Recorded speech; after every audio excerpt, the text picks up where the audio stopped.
What up, world? What up, congregation? Only Faith Ministries, the Nasty Pastor. How your Easter Sunday was? How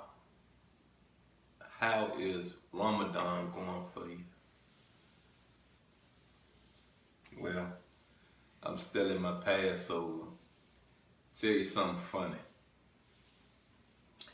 The little dude I call Shorty, right? He told me a long time ago he was a junkie. I told him, nah, he ain't no junkie, because I know what a junkie is. I met a junkie before because when that person told me they was a junkie, they said, you want to see it? And what they did, I knew they was a junkie because, when you in these streets and you doing what you do in these streets, you run across them a lot. But those the ones I try to get away from. I try not to speak to them. I try not to, especially when I was in the streets selling drugs, I try not to even sell them drugs. Them the ones you don't even want to get them started. You know what I mean? All it take one hit. You know what I mean? They keep going. You know what I mean? They'll still in jail. You understand me? That's what a junkie will do. They'll steal a key from the sheriff of the jail and put themselves in jail because that's where the drugs at. But look, so today I'm walking to the store. Little dude was like, man, got some good smoke. I said, ain't nothing I can do. I'm in my Passover. It's a dub. I let it go for 10.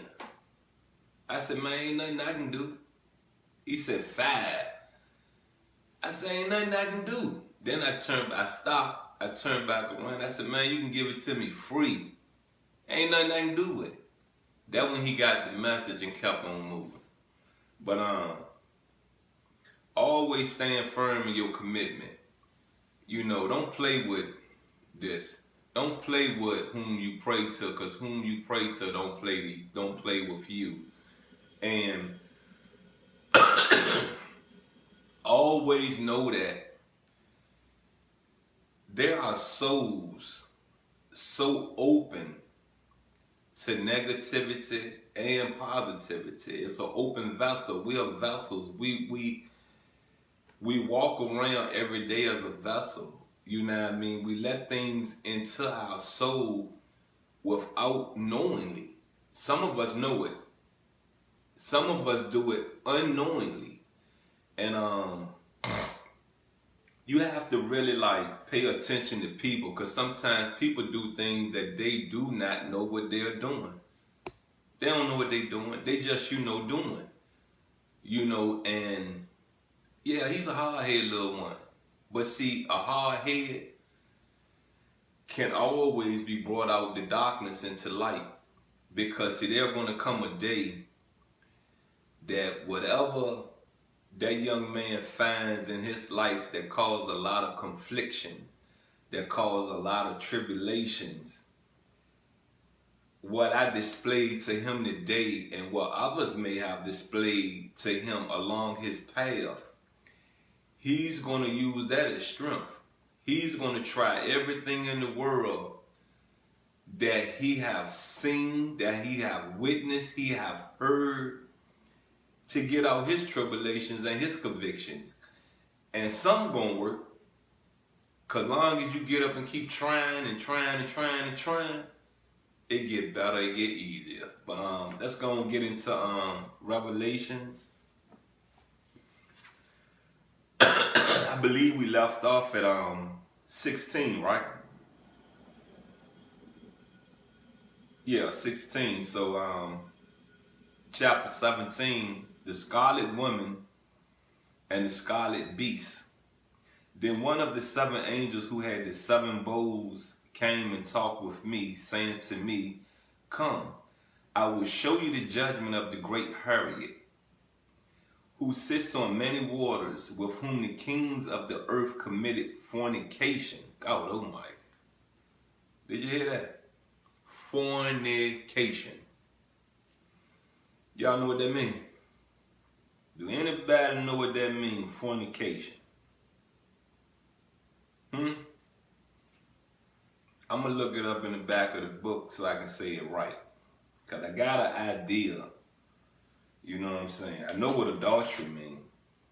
You know what I'm saying? But I want to make sure I go ahead on and get a right meaning of fornication.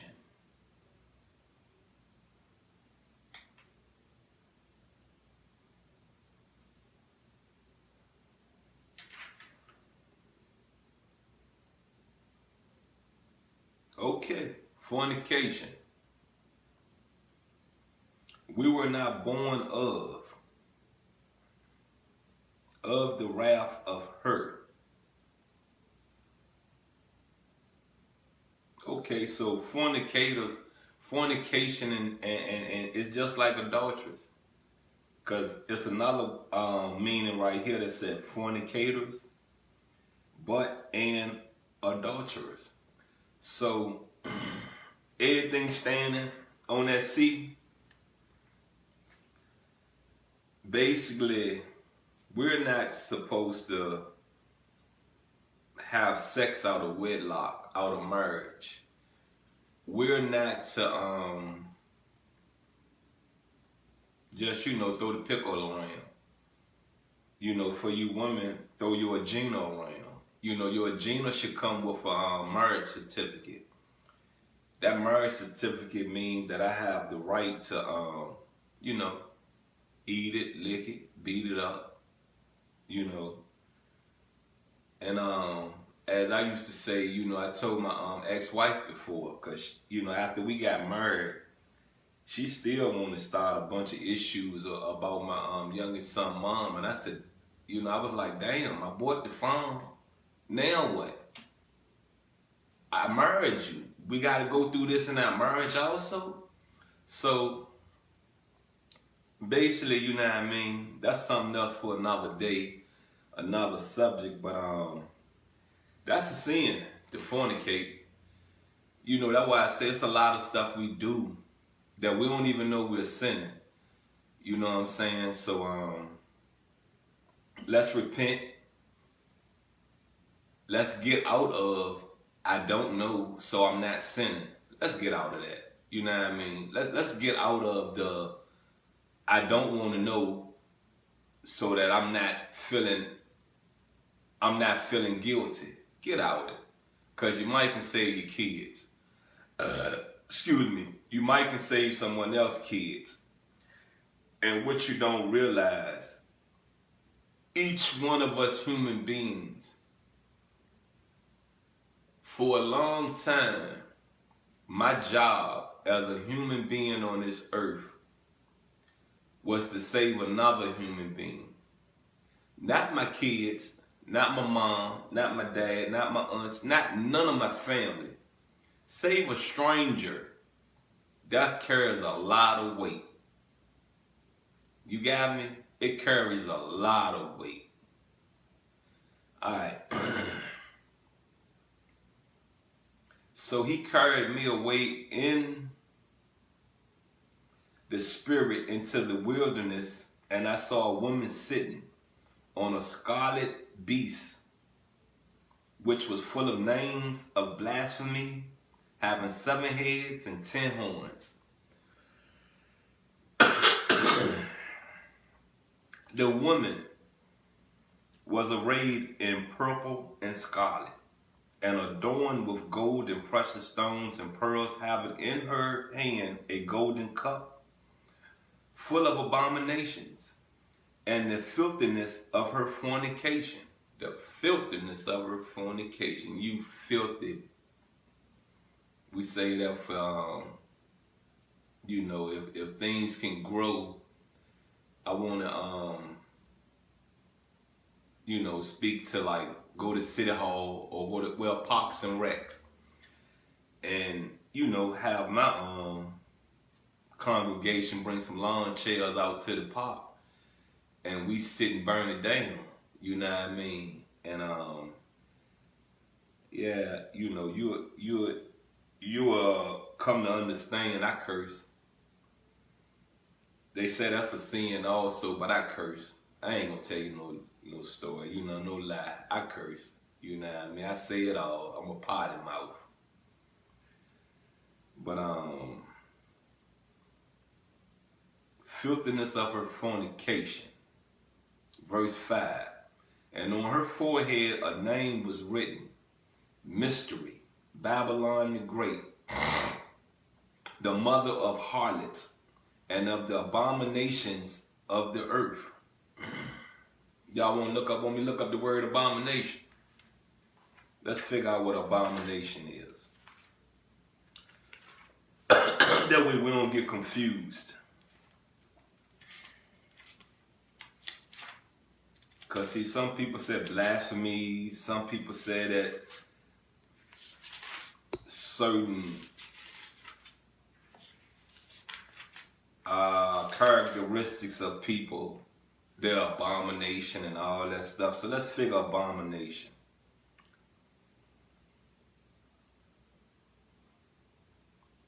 Abomination. Yes, 7 R and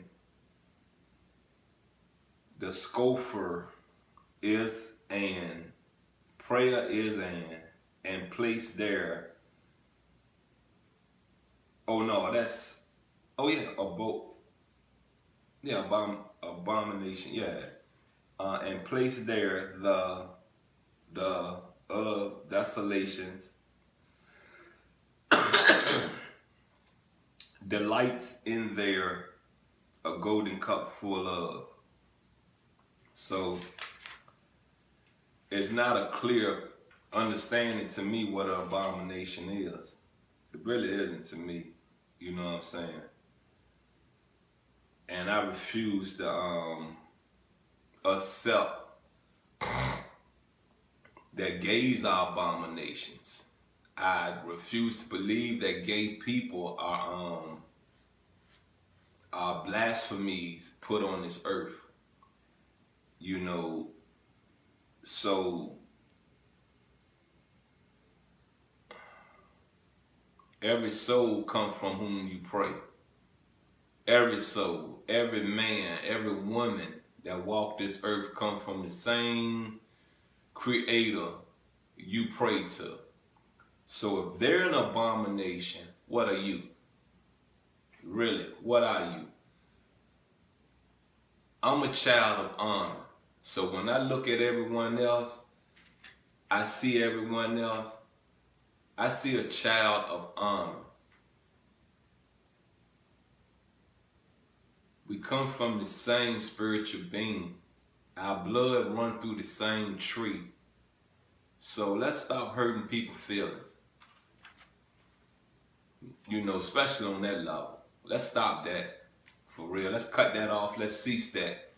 Even our traditional churches has put a cease to it, because at one time, you know, it was the church, you know, downing gay people.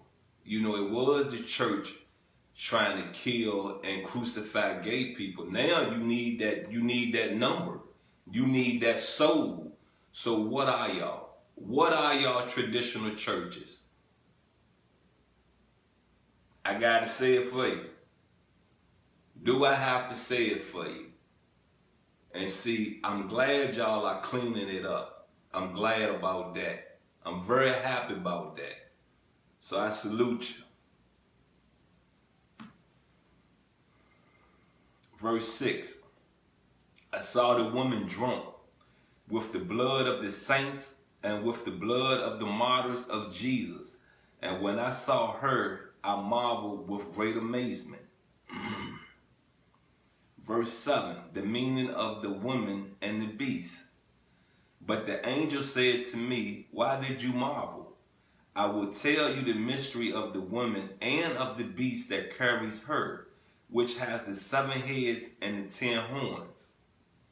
The beast that you saw was and is not, and will ascend out of the bottomless pit and go to perdition, and those who dwell on the earth will marvel. whose names are not written in the book of life from the foundation of the world, when they see the beast that was and is not and yet is. So, once again, from what I'm reading, women have sided with the beast that come out the bottomless pit. If if you're familiar with the Old Testament, women sided with Satan, convinced Adam to eat the apple. You figure it. You figure, what this book really trying to tell you. You figure it. You really figure it. I love them. I love these women. Every one of them. I don't care if they blue, purple, and green. I love them. I love every one of them. They bring a very special part of life into this world. I don't agree with some of their actions. Like they don't agree with some of men actions.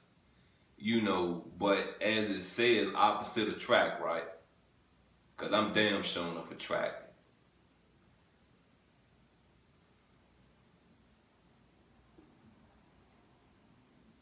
Alright, where we was, verse 9. Here is the man which has wisdom. The 7 heads are 7 mountains on which the woman sits. God Almighty, the woman sits on 7 mountains. There are 7 mountains. And there are 7 women that sits on these mountains. There are also 7 kings. 5 has fallen. 1 is, and the other has not yet to come. So that means we got 1 king out here now doing the do. It might be 2.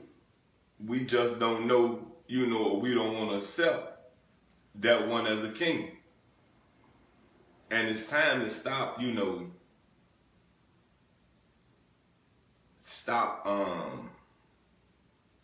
not accepting reality.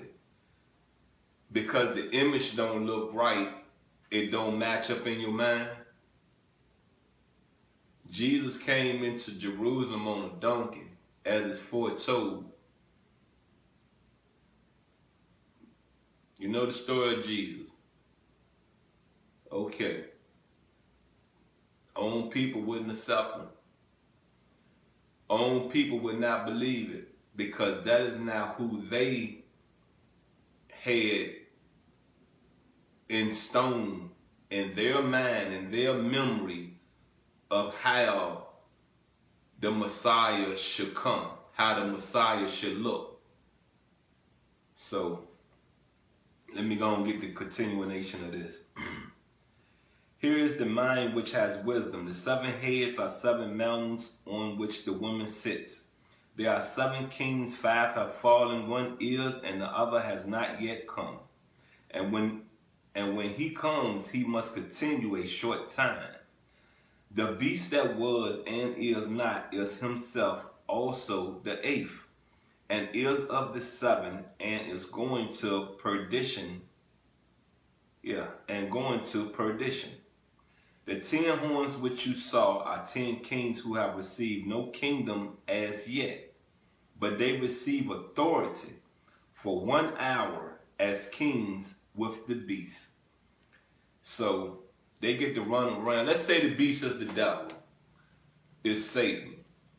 So these kings get to run around for an hour doing whatever they want to do. Having the authority over the earth to do whatever they want to do. That's a whole lot of power being given in our ending.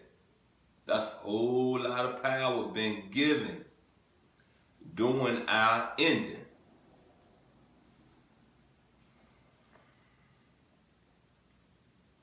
The 10 horns which you saw are 10 kings who have received no kingdom as yet, but they receive authority for 1 hour as kings with the beast. These are of one mind, and they will give their power and authority to the beast. These will make war with the Lamb, and the Lamb will overcome them, for he is Lord of lords and Kings of kings. And those who are with him are called chosen and faithful. Then he said to me, the waters which you saw, where the harlot sits, are peoples, multitudes, nations, and tongues. And the 10 horns which you saw on the beast, these will hate the harlot, make her desolate and naked, eat her flesh and burn her with fire.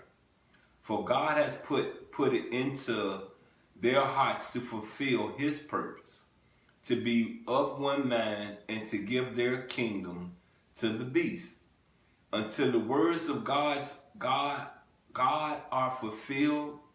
And the woman whom you saw is that great city which reigns over the kings of the earth. Well, that's chapter 17. We got 18, 19, 20, 21, 22, and we done. And you know chapter 18 is the fall of Babylon the Great. This is the part I've been waiting on, because now it's getting into the fruit. Now it's getting into a good understanding or a good picture of where we at in life. So I love you. I thank you for listening.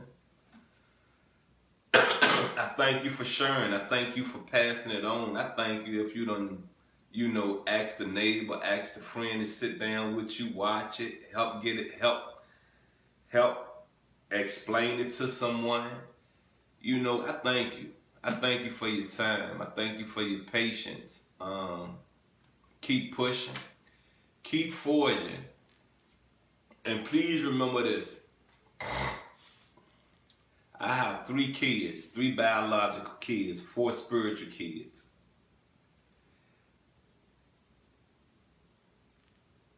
You have to have patience. You have to be able to put time in. It's a lot of work. It's a lot of work. You can be the most givingest parent in the world. But in the end, it's going to go one or two ways. Your kids are going to come closer to you, or your kids are going to be distant with you. Understand this. Your authority over your kids is for 18 years. After 18, that's a grown man, that's a grown woman. The best thing you could do is make sure that by the time they turn 18, they're able to make better decisions, better choices. See, that's the part your peers look back on you and say, you ain't up to a child nothing. Once again, the Nasty Pastor, Only Faith Ministries. Love you. I'm out.